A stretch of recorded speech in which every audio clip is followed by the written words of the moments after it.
Welcome back to another episode of Practical Stoicism. I'd like to thank you for continuing to listen, and I'd actually like to take a moment here at the outset to mention that I would really appreciate you leaving a 5-star review on Apple Podcasts, Spotify Podcasts, or even at podchaser.com if you feel that this podcast deserves one.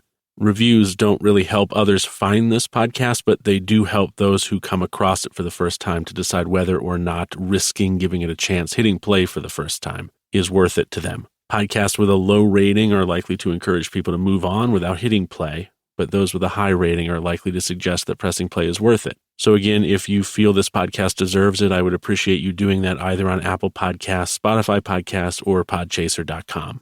In the episode previous to this one, we worked through the second meditation of Aurelius, and in this episode, we're going to work through the third, which reads as follows. What is divine is full of providence. Even chance is not divorced from nature, from the inweaving and enfolding of things governed by providence. Everything proceeds from it. And then there is necessity and the needs of the whole world, of which you are a part. Whatever the nature of the whole world does, and whatever serves to maintain it, is good for every part of nature. The world is maintained by change, in the elements and in the things they compose. That should be enough for you. Treat it as an axiom. Discard your thirst for books so that you won't die in bitterness, but in cheerfulness and truth, grateful to the gods from the bottom of your heart. Let's begin at the beginning. What is divine is full of providence. The Stoics were not atheists, but they were an odd sort of non-atheist in that they did not, with the sole exception of Epictetus, believe in a personal God. For them, terms like God or the gods were more like metaphors for those things which are outside of human control, the weather, the stars, chance, and fortune, things like that. To the Stoics, the weather was the will of the gods, and anything which was the will of the gods was in alignment with that which was natural, and if it was natural, then it was providential. The Stoics firmly believed that the order of the cosmos and of the more proximal natural world in which they lived, however that order naturally occurred, was the purest form of existence and order. If there was a storm, this was the will of that natural world, of that natural order, and therefore it was the will of the gods, and therefore it was providential. A good Stoic is meant to identify and understand that which is out of his or her control and to remove emotional judgment about those things to the best of their ability from their thinking, and this is important, to come to appreciate that which is the naturally occurring phenomena of nature. Nowhere is this more clear in any Stoic writing than in one of Marcus's most popular quotes, which goes, "Everything suits me that suits your designs, O my universe. Nothing is too early or too late for me that is in your own good time.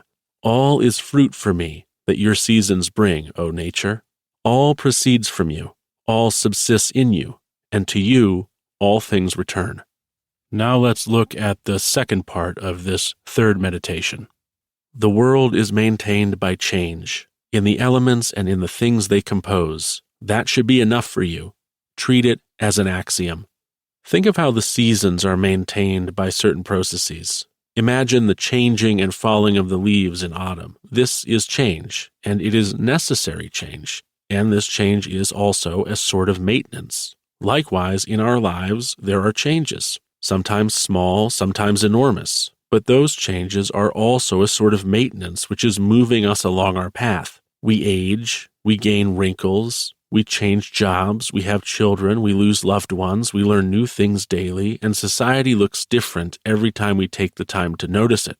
All of that change, whether we assent to believing it is good change or bad change, it is change, and change is natural, and therefore, according to the Stoics, it is divine, it is providential, and therefore it is something we should seek not to feel one way or another about, but instead adapt to and accept, even come to appreciate as an opportunity to be in alignment with the natural world.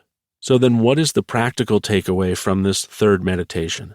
I believe it is that we should make the conscious decision to choose to believe that which occurs naturally is in alignment with the divine order of the universe, that we shouldn't complain about terrible weather, though we certainly might want to, but instead see it for what it is.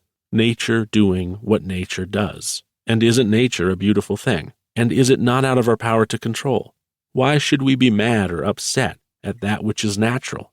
And why should we lament our ability to control that which is natural? What good does it do? Does it not simply take us away from our focusing on those things we can control, from remembering the temporal nature of our lives, from staying focused on doing our human work? So if it is natural, it is divine. And if it is divine, we as Stoics should learn to adapt to it willingly, and, if we can manage, to learn to love it instead of lament it. Thank you for listening to this episode of Practical Stoicism. I truly appreciate that you spend a few minutes with me every now and then and have spent a few minutes with me today.